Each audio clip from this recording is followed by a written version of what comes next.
খবর 24 সাথে আপনাকে স্বাগত। নতুন নতুন খবর জানার জন্য আমাদের চ্যানেলে চোখ রাখুন। নমস্কার দর্শক বন্ধুরা, স্বাগত আমাদের এই চ্যানেলে। চারিদিকে ফিসফাস, রাগ কেউ ডাঁটাচ্ছেন কেউ। কয়েকদিন ধরেই গুঞ্জন মণিপুরে বদল হতে চলেছে, মুখ্যমন্ত্রী পদ থেকে ইস্তফা দিতে পারেন বীরেন সিং।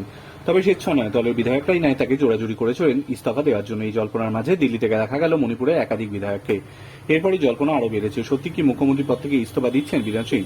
জল্পনা যাই হোক না কেন, মুখ্যমন্ত্রী কিন্তু এই তত্ত্ব মানতে নারাজ।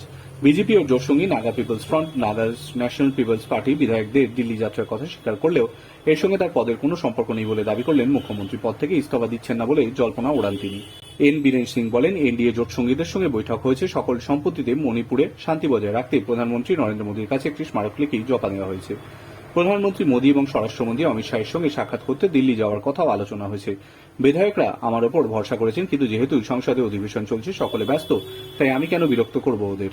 যখন মিটিং হবে তখন আমিও যাব। কেউ কেউ দিল্লি গিয়েছেন, এর সঙ্গে ইস্তফা দেওয়ার কোনো যোগাযোগ নেই। বিগত বেশ কয়েকদিন ধরে শোনা যাচ্ছিল বিজেপির জোট সঙ্গী এনপিএফ, এনপিপি, জেডিইউ বিধায়করা মুখ্যমন্ত্রীর ওপর চাপ সৃষ্টি করেছেন ইস্তফা দেওয়ার জন্য।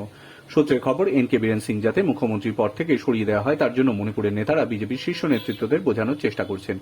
বিশেষত গত বছর 3 মে থেকে মণিপুরে কুকি এবং মেতেই জনগোষ্ঠীর সংঘর্ষের পর গোটা রাজ্য জুড়ে যে অশান্তির আগুন ছড়িয়েছে তা নিয়ন্ত্রণে আনতে ব্যর্থ হয়েছেন মুখ্যমন্ত্রী বীরেন সিং।